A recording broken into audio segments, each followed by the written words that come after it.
Hello friend, आज आप लोग के लिए कॉमर्स वर्ल्ड सासाराम की तरफ से एंटरप्रेन्योरशिप का वीडियो नंबर 5 इंग्लिश वाले लोग के लिए और सेकेंड चैप्टर हम लोग चल रहे हैं इन्वायरमेंट स्कैनिंग।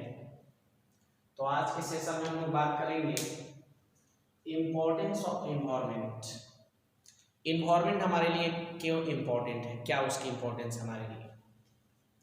जैसे एक बिजनेसमैन के लिए जब वो बिजनेस अपॉर्चुनिटी का आइडेंटिफाई करता है तो इन्वायरमेंट को उसके लिए का इम्पोर्टेंस है। जिस तरह से आप एक फार्मर के लिए जो भी कंडीशन है, जो नेचुरली जो कंडीशन है, उस कंडीशन के जितना उसके लिए इम्पोर्टेंट है, उसी तरह एक बिजनेसमैन के लिए इम्पोर्टेंस बिजनेस इन्वायरमेंट है। जो इन्वायरमेंट का हमारे महत्व बढ़ जाता है, क्योंकि देखिए इन्वायरमेंट में एक बिजनेसमैन के लिए customer, government, political party, society, ये सब उसके बिजनेस इन्वायरमेंट के एलिमेंट हैं और इनका इम्पोर्टेंस एक बिजनेसमैन के लिए बहुत ज़्यादा है। जिस तरह एक कोचिंग चलाने वाले टीचर के लिए स्टूडेंट का जितना इम्पोर्टेंस है, यानी स्टूडेंट एक कोचिंग के लिए इन्वायरमेंट है, वो एक फैक्टर है जिनका स्टडी करना हमारे लिए बहुत इम्पोर्टेंट है। तो उसी प्रकार आज का टॉपिक है कि इम्पोर्टेंस ऑफ इन्वायरमेंट। हमारे इन्वायरमेंट की क्या इम्पोर्टेंस है। तो देखिए, फर्स्ट है इन क्वेस्ट ऑफ अपॉर्चुनिटी या सर्चिंग ऑफ अपॉर्चुनिटी। क्वेस्ट कहिए या सर्चिंग कहिए ऑफ अपॉर्चुनिटी, यानी अवसर की खोज के लिए, अवसर को सर्च करना है, अपॉर्चुनिटी को सर्च करने के लिए इन्वायरमेंट का स्टडी करना आपके लिए इम्पोर्टेंस है, आपके लिए इम्पोर्टेंस रखता है, महत्व रखता है। यह कि as the opportunity revolve around environment, those the primary need of an entrepreneur is to closely study his surrounding। क्या है कि जो अपॉर्चुनिटी है वो इन्वायरमेंट के आसपास ही घूमते रहता है, उसके आसपास ही रहता है। इसलिए अपने आसपास के जो भी स्थितियां हैं, जो भी एलिमेंट है, उनका स्टडी करना क्लोजली बहुत हमारे लिए क्या है, जरूरी है। It proved to be born for new and adventurous entrepreneur। और जो नए एंटरप्रेन्योर है उनके लिए तो वरदान है, उनके लिए तो बहुत जरूरी है। एक नए एंटरप्रेन्योर जो बनने जा रहे हैं, नए एक बिजनेसमैन बनने जा रहे हैं, उनका तो इन्वायरमेंट का स्टडी करना उनके बहुत जरूरी है। यदि वो स्टडी नहीं करेंगे तो बिजनेस में उन्हें सफलता नहीं मिलेगी, सक्सेस नहीं कर पाएंगे। सेकेंड टॉपिक है हम लोग का इन मेंटेनिंग द सस्टेनेबिलिटी या एग्जिस्टेंस। एग्जिस्टेंस का मतलब होता है स्थिरता, अस्तित्व, इसका भी वही मीनिंग होता है। तो इन मेंटेनिंग द एग्जिस्टेंस यानी अपने अस्तित्व को बनाए रखना। क्या है कि मार्केट में आना बहुत बड़ी बात नहीं है, मार्केट में अपने आप को एग्जिस्टेंस रखना, बनाए रखना भी एक बहुत महत्वपूर्ण बात है। तो दिया है कि in view of the ever fast changing condition it is tending to be increasingly difficult for the entrepreneur to sustain और सर्वाइव। आज के जो कंडीशन जो दिन प्रतिदिन जो बदलते जा रहे हैं, उस कंडीशन में एक एंटरप्रेन्योर को सरवाइव करना, अपने अस्तित्व को बनाए रखना एक बहुत डिफिकल्ट काम है, एक बहुत उसके लिए इम्पॉसिबल वर्क है। As such, the need for feel every pulse of the prevailing environment so as to act in conformity with the condition। इसलिए अपने अस्तित्व को बनाए रखने के लिए जो एनवायरमेंट में जो विभिन्न प्रकार की स्थितियां हैं उनका अध्ययन करना बहुत हमारे लिए जरूरी है। अगर कोई एंटरप्रेन्योर है तो अपने अस्तित्व को बनाए रखना, अपने एग्जिस्टेंस को मेंटेन करना चाहता है। इन view of the ever fast changing condition it is the tending of the increasingly difficult for the entrepreneur so sustain or survive। यानी आज के जो बदलते हुए स्थिति में, चेंज होते हुए परिस्थिति में अपने आप का अस्तित्व बचाना, अपने आप को बिजनेस में बनाए रखना एक बड़ी मुश्किल काम है। As such, he need to feel every pulse of the prevailing environment so as the act in conformity with the condition। यानी इन्वायरमेंट में जो भी कंडीशन है, जो भी ये स्थितियां हैं, जो भी एलिमेंट है, उनका अध्ययन करना, फील करना एक एंटरप्रेन्योर के लिए बहुत इम्पोर्टेंट है। यदि स्थिति को नहीं समझेगा, उसको नहीं आइडेंटिफाई करेगा, सक्सेस करना इम्पॉसिबल है। थर्ड में दिया है छोटू इन गेटिंग सक्सेस। यदि आप सफलता पाना चाहते हैं, सफल बनना चाहते हैं, तो उसके लिए भी आपको एनवायरमेंट का स्टडी करना होगा। दिया है कि ensuring his survival and entrepreneur has to success in attaining his objective.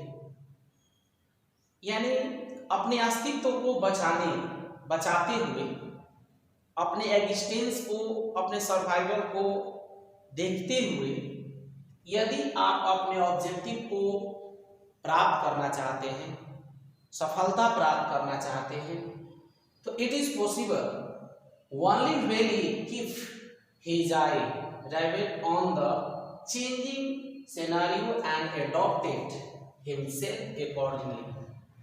यदि आप चाहते हैं कि अपने एग्जिस्टेंस को बनाए रखना है और अपने ऑब्जेक्ट को भी रिसीव करना है, एक्सेप्ट करना है, उसे पाना है, तो एक ही कंडीशन में आपके लिए पॉसिबल है। आपको जितनी इन्वायरमेंट के एलिमेंट हैं, चेंजिंग हैं, उन पर आपको ध्यान बनाए रखना होगा, अपने ध्यान को उधर आकर्षित रखना होगा, तब जाकर के आप अपने जो लक्ष्य को पाना चाहते हैं, जो ऑब्जेक्टिव को अचीव करना चाहते हैं, उस कंडीशन में पॉसिबल है। अन्यथा यदि आपकी आई चेंजिंग पर नहीं है, परिवर्तन पर नहीं है, इन्वायरमेंट के और चेंजिंग कंडीशन पर नहीं है, तो आप अपने को सक्सेस नहीं बना सकते हैं, अपने को सफलता नहीं दे सकते हैं। अगला टॉपिक है सेल्फ एडॉप्शन, यानी अपने आप को समायोजित करना या अपने आप को अनुकूल बनाए रखना। यानी जैसा कंडीशन उसके अकॉर्डिंग अपने आप को समायोजित करना, उसी को बोलते हैं सेल्फ एडॉप्शन। यानी अपने आप को समायोजित करना, एडजस्ट करना।